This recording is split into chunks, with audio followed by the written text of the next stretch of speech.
Hi everyone, তাহলে এই ক্লাসে আমরা দেখব NH3-র জারণ এবং নাইট্রোজেনের যে বিভিন্ন অক্সাইডগুলো আছে সেইগুলো। আচ্ছা, NH3 এর জারণ ছাড়াও ওই ধাতব অক্সাইডের বিভিন্ন রকম অধক্ষেপ কীভাবে তৈরি হয়, আর NH3 ব্যবহার, NH3-কে কীভাবে শনাক্ত করা হয়, এই সমস্ত জিনিসগুলো দেখব। হয়েছে? তো ফার্স্টে NH3-র জারণ, তো এটা কী কী দিয়ে করা যেতে পারে? ফার্স্ট রিয়াকশান আছে, দেখবে CaOCl, এটার নাম কি? Bleaching powder. তো এখানে যখন তুমি NH3 দিয়ে দেবে তখন কি উৎপন্ন হবে? তাহলে ফার্স্টে উৎপন্ন হয় নাইট্রোজেন গ্যাস। তাহলে এখানে ক্যালসিয়াম আছে, ক্লোরিন আছে, তার জন্য উৎপন্ন হবে CaCl2, আর জলটা কমপ্লিমেন্টারি, কারণ এই NH3 হাইড্রোজেনগুলো আছে, এখানে অক্সিজেন আছে, তাহলে জলটা উৎপন্ন হবে। তাহলে NH3-তে নাইট্রোজেনটা -3-তে আছে, N2-তে নাইট্রোজেনটা 0-তে আছে, তাহলে -3 থেকে 0-তে গেল, মানে নাইট্রোজেনের জারণ হলো, ব্যাস।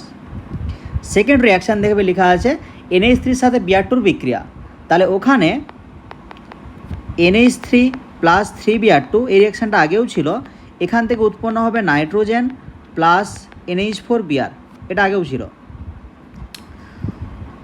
তাহলে এখানে NH3টা -3-তে আছে, নাইট্রোজেনটা 0-তে, তাহলে জারণ হয়ে গেল। আচ্ছা, এরপরে যে রিয়াকশানটা আছে একটু ইম্পর্ট্যান্ট, NH3-র সাথে CuO এর বিক্রিয়া। তাহলে এই CuO এর কালার হচ্ছে কালো, হলো।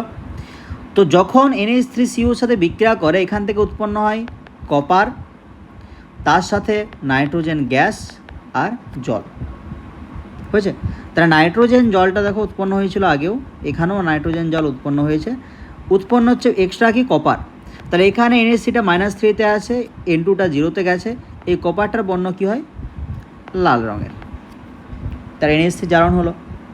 এরপরে যখন NH3-র সাথে অক্সিজেনের বিক্রিয়া করা হবে, যেরকম N2 এর সাথে অক্সিজেন বিক্রিয়া করে NO উৎপন্ন করে, NH3-র সাথেও অক্সিজেন উৎপন্ন করে, মানে বিক্রিয়া করে NO উৎপন্ন করবে, তার সাথে কমপ্লিমেন্টারি জল।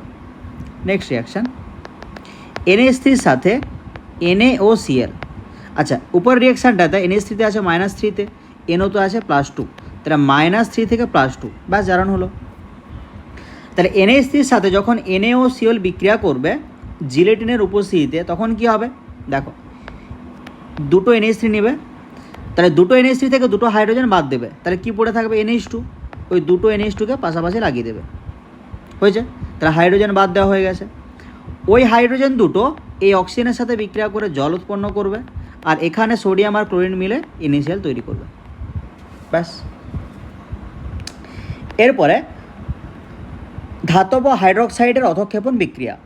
তাহলে এখানে বিভিন্ন রকমের ধাতব ক্লোরাইড বা ধাতব সালফেট দেওয়া থাকবে, বেসিক্যালি ধাতব লবণ দেওয়া থাকবে, ওখানে তুমি অ্যামোনিয়াম হাইড্রোক্সাইডের সাথে বিক্রিয়া করাবে, তাহলে বিভিন্ন রকমের অধক্ষেপ ওখানে উৎপন্ন হবে। তাহলে রিয়াকশানগুলো খুবই সিম্পল। ধরো FeCl3 ফেরিক ক্লোরাইড, এখানে তুমি দিলে অ্যামোনিয়াম হাইড্রোক্সাইড, তাহলে এখান থেকে কি উৎপন্ন হয়? Fe3+ আর 3Cl-, এখান থেকে NH4+ OH-। তাহলে এই OH আর Fe কি উৎপন্ন করবে? FeOH3, কারণ Feটা +3-তে আছে, OH-টা মাইনাসে আছে, তাহলে একটা Fe 3টা OH কে নেবে, তাহলে FeOH3। তার সাথে এই NH4 আর Cl মিলে NH4Cl। তাহলে আয়রন রিলেটেড যে হাইড্রোক্সাইডটা আছে, এটার কালার কি? বাদামি, কারণ লোহার কালারটা যদি মোর্চা পড়ে যায় বাদামি কালারের হয়ে যায় না, তার জন্য আয়রন রিলেটেড যে অক্সাইডটা আছে সেটা হচ্ছে বাদামি। যদি অ্যালুমিনিয়াম রিলেটেড অক্সাইডের উৎপন্ন হয়, তাহলে অ্যালুমিনিয়ামের কালার কী হয়? প্রায় সাদা রকমের, তাহলে অক্সাইডটাও কী হবে? সাদা, মানে হাইড্রোক্সাইডটা আর কি। জিঙ্কের কালার, এটাও সাদা।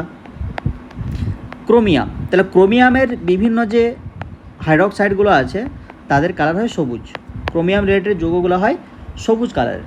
তাহলে এখানে এই 4টা রিয়াকশান ইম্পর্ট্যান্ট। তাহলে কীভাবে করবে বলে দিলাম। আচ্ছা, ব্যবহারটা একটু বইয়ে দেখে নেবে, ওকে। এরপরে দুটো টার্ম আছে, একটা হচ্ছে অ্যামোন্যাল আর একটা হচ্ছে অ্যামাটল। তাহলে অ্যামোন্যাল আর অ্যামাটল জিনিসটা কি? NH4NO3 অ্যামোনিয়াম নাইট্রেট আর অ্যালুমিনিয়াম ডাস্ট বা গুঁড়ো, এর মিশ্রণটাকে বলা হয় অ্যামোন্যাল। তাহলে অ্যামোনিয়াম নাইট্রেট আর অ্যালুমিনিয়াম গুঁড়ো এর মিশ্রণটাকে বলা হয় অ্যামোন্যাল। অ্যামোনিয়াম নাইট্রেট আর TNT ট্রাইনাইট্রোটোলুইন, এই দুটোর মিশ্রণটাকে বলা হয় অ্যামাটল। তাহলে অ্যামোনিয়াম নাইট্রেট আর টিএনটি, যেটাকে ট্রাইনাইট্রোটলুইন বলা হয়, এর মিশ্রণটাকে বলা হবে অ্যামাটল, যেটা বিস্ফোরক হিসাবে ব্যবহার করা হয়। হলো। এরপরে শনাক্তকরণ। তাহলে শনাক্তকরণের ফার্স্ট বিক্রিয়া যেটা আছে বা ফার্স্ট টেস্ট যেটা আছে, তুমি যদি লাল লিটমাসকে NH3-তে নিয়ে যাও, তাহলে NH3 কি ক্ষারীয় ধর্ম প্রদর্শন করে, তাহলে লাল লিটমাসকে নীল বর্ণে পরিণত করবে। আর কি বলেছিলাম, যখন NH3-র উপস্থিতি তুমি ওখানে HCl চালনা করবে, সেখানে সাদা ধোঁয়া উৎপন্ন হবে। এটা একটা টেস্ট হতে পারে।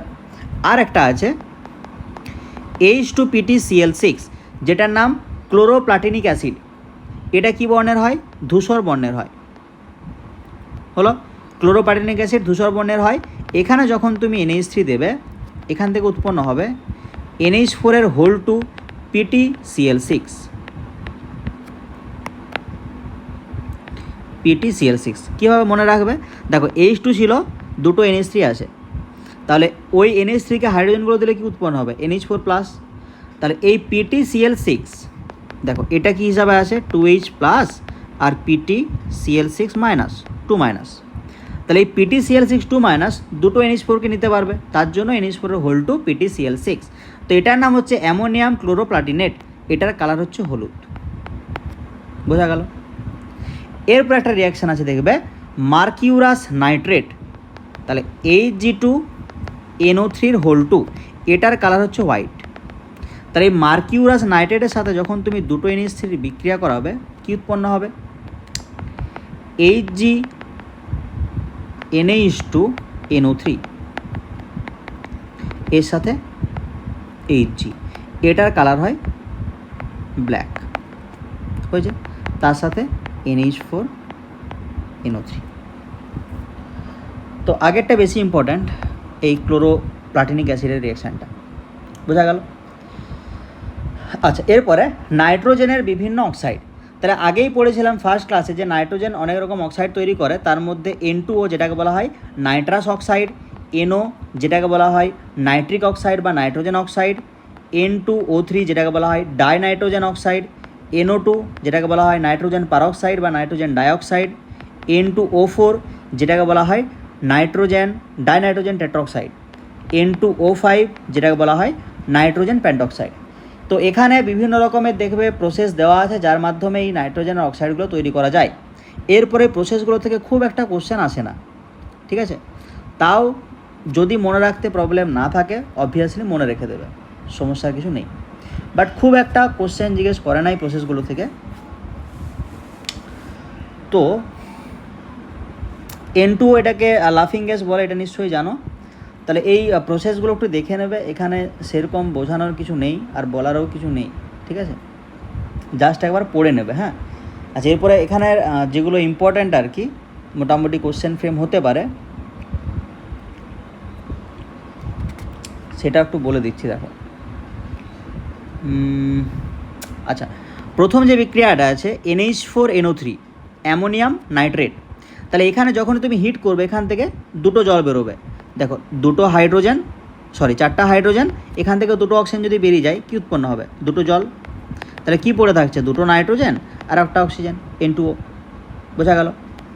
আচ্ছা, HNO2, এখানে তুমি যদি NH2OH দিয়ে দাও, হাইড্রক্সিল্যামিন, তাহলে এখান থেকেও দুটো জল বেরোবে। কোথার থেকে বেরোবে? তাহলে ধরো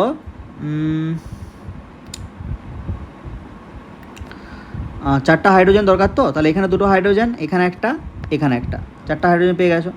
আর দরকার দুটো অক্সিজেন, ধরো এই দুটো অক্সিজেন, তাহলে কি পড়ে থাকছে? দুটো নাইট্রোজেন, একটা অক্সিজেন, N2O। HNO2 এর সাথে দিচ্ছ তুমি HN3 বা হাইড্রাজোয়িক অ্যাসিড, তাহলে এখান থেকেও দেখো N3 আছে মানে নাইট্রোজেন গ্যাস উৎপন্ন হয়। আর কি হবে? দুটো হাইড্রোজেন আছে মানে একটা জল উৎপন্ন হবে। তাহলে কি পড়ে থাকছে? N2O পড়ে থাকছে। ব্যাস, ওকে। এরপরে এদের প্রপার্টিজ বা ধর্ম।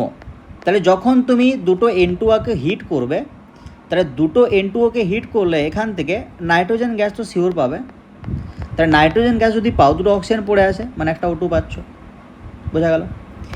এরপরে যে রিয়াকশানটা সেটা খুব ইম্পর্ট্যান্ট। তাহলে এই যে N2O এর সাথে তুমি যদি সোডামাইডের বিক্রিয়া করাও, NaNH2 বিক্রিয়া করাও, তাহলে কী উৎপন্ন হয়? NaN3 তার সাথে জল। এটা মনে রাখবে, হ্যাঁ। N2O এর সাথে সোডামাইডের বিক্রিয়া করলে NaN3 আর তার সাথে জল উৎপন্ন হয়। এরপরে নাইট্রোজেন অক্সাইড বা NO। তাহলে NO কীভাবে প্রিপেয়ার করবে? তাহলে একটা তুমি করতে পারো, N2-র সাথে অক্সিজেন, এখান থেকে NO উৎপন্ন হয় তড়িৎস্ফুলিঙ্গ দ্বারা।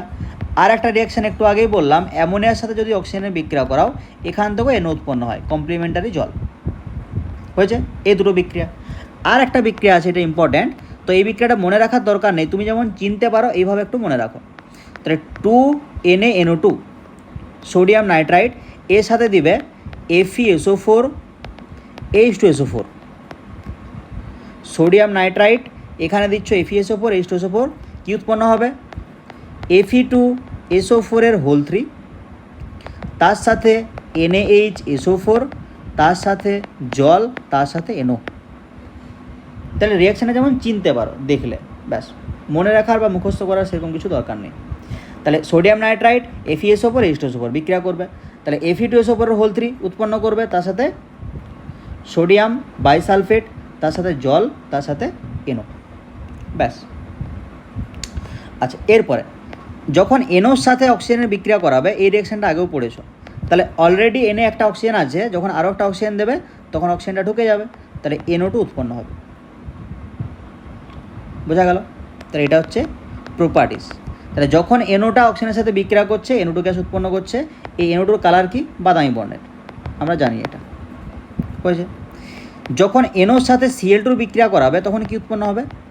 NOCl, নাইট্রোসিল ক্লোরাইড হলো। এরপরে N2O3 প্রিপারেশন। তাহলে প্রথমে NO তার সাথে দেবে N2O4, NO আর N2O4, তাহলে এখান থেকে কী হচ্ছে? N3O6। তাহলে N3O6কে তুমি দুটো ভেঙে কি লিখতে পারো? N2O3। তাহলে N2O3টা যখন ডায়মার অবস্থায় থাকে সেটা N3O6, তাহলে N3O6কে দুভাগে ভাগ করলে কি হবে? N2O3। তাহলে এটা একটা প্রিপারেশন হলো। আচ্ছা, N2O3 প্রপার্টি। তাহলে যখন N2O3কে তুমি জলের সাথে মেশাবে তখন কি উৎপন্ন হবে? দেখো কী উৎপন্ন হয়েছে দুটো মিশে, H2N2O4। তাহলে এটাকে দুভাগে ভাগ করলে 2HNO2 হয়েছে, 2HNO2। তাহলে এখানে উৎপন্ন কী হচ্ছে? HNO2। বোঝা গেল? এরপরে NO2। তাহলে NO2-র প্রিপারেশন কীভাবে করবে?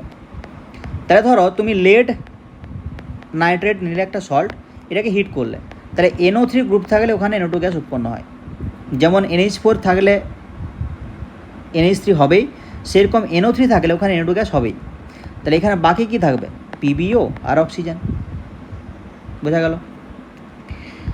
আচ্ছা, এরপরে প্রপার্টিস। তাহলে এর প্রপার্টিসগুলো যদিও ইম্পর্ট্যান্ট নয়, রিয়াকশনগুলো খুব একটা ইম্পর্ট্যান্ট নয়, ঠিক আছে। তাহলে NO2-র সাথে F2 যদি বিক্রিয়া করাও, NO2F উৎপন্ন হয়। NO2-র সাথে Cl2 উৎপন্ন হলে NO2Cl উৎপন্ন হয়। বারবার রিভিশন করলে এগুলো মনে থেকে যাবে, হ্যাঁ। এগুলো বোঝানোর কিছু নেই, এগুলো ট্রিক্সও কিছু নেই, আর কি বলবো বলো তো। আচ্ছা, N2O4। তাহলে N2O4 মানে ওটা কার ডায়মার? NO2 এর ডায়মার। তাহলে যখন তুমি এই NO2-কে ঠান্ডা করবে তখন ওটা ডায়মার অবস্থায় থাকবে, মানে N2O4 অবস্থায় থাকবে। আর N2O4-কে যখন তুমি হিট করে দেবে তখন NO2 হয়ে যাবে আবার। তাহলে এটা হচ্ছে প্রিপারেশান। আচ্ছা, প্রপার্টিস, এই রিয়াকশানটা ইম্পর্ট্যান্ট। তাহলে N2O4 এখানে যখন তুমি H2O দিয়ে দেবে, মানে আদ্র বিশ্লেষণ করবে, তো সেখানে উৎপন্ন হয় HNO2 আর HNO3 হয়েছে। তার জন্য এটাকে বলা হয় মিক্স অ্যানহাইড্রাইড। অ্যানহাইড্রাইড কেন বলছে? কারণ HNO2 আর HNO3 এখান থেকে জল বের করলে N2O4 উৎপন্ন হয়। দেখো HNO2 HNO3 মেশালে কী হবে? H2N2O5। তো এখান থেকে যদি জল বের করে দাও কী হবে? N2O4। তার জন্য এটাকে অ্যানহাইড্রাইড বলা হয়। কার? এই NH2 আর HNO2 আর HNO3 এর হলো। এরপরে N2O5 বা নাইট্রোজেন পেন্টক্সাইড আর কি। তাহলে HNO3 এর সাথে যখন তুমি P2O10 P4O10 ফসফরাস পেন্টঅক্সাইড, এই P4O10টা কি P2O5 এর ডাইমার, ফসফরাস পেন্টঅক্সাইডের ডাইমার। তাহলে যখন নাইট্রিক অ্যাসিডের সাথে তুমি ফসফরাস পেন্টঅক্সাইডের ডাইমারে বিক্রিয়া করাবে, কি উৎপন্ন হবে, HPO3 তার সাথে N2O5। ইম্পর্ট্যান্ট রিয়াকশন নয় খুব একটা, হলো। N2O5কে যখন তুমি হিট করবে, এখান থেকে কী পাবে, NO পাবে, NO2 পাবে, O2 পাবে, বোঝা গেল? তাহলে N2O5 মানে 5টা অক্সিজেন আছে, তো 5টা অক্সিজেন থেকে একটা অক্সিজেন যদি বের করে নাও, 3টে পড়ে থাকবে। তাহলে একটা অক্সিজেন N এর সাথে আর 2টো অক্সিজেন আর একটা N এর সাথে, তাহলে NO, NO2 আর O2 হয়েছে। আচ্ছা, N2O5 এখানে যখন তুমি জল দেবে, কী উৎপন্ন হবে, দেখো N2O5-এ জল দিলে কী হবে, H2N2O6, এটাকে দুভাগে ভেঙে কী লিখতে পারো, HNO3, নাইট্রিক অ্যাসিড। ওকে, আচ্ছা, এই N2O5টা কঠিন অবস্থায় কীভাবে থাকে, NO2 প্লাস NO3 মাইনাস এইভাবে থাকে। তাহলে NO2 প্লাস NO3 মাইনাস, তাহলে এই যে NO2 প্লাস NO3 মাইনাস এই অবস্থায় থাকে, এটাই কি বলা হয়, নাইট্রোনিয়াম নাইট্রেট। এটার নাম হচ্ছে নাইট্রোনিয়াম নাইট্রেট, হলো। এরপরে দেখবে বিভিন্ন অক্সাইডের রেজোনেন্স স্ট্রাকচারগুলো দেখানো আছে, তো এইগুলো ক্লাস 11-এ ছিল। স্ট্রাকচারগুলো দেখলে আশা করি বুঝতে পারবে, সমস্যা কিছু হবে না। জাস্ট ভেঙে কীভাবে লেখা হয় সেটা দেখানো আছে। তাও যদি বুঝতে সমস্যা হয় আমাকে জিজ্ঞেস করে নেবে যে কোন স্ট্রাকচারটাই বুঝতে সমস্যা হয়েছে। ওকে, তাহলে এই ক্লাসে এতটাই থাক। পরের ক্লাসে ওই নাইট্রিক অ্যাসিডটা শুরু করব, ওখানে অনেকগুলো বিক্রিয়া আছে, বিক্রিয়াগুলো কীভাবে মনে রাখা হয় সেটাও বলে দেবো। Thank you.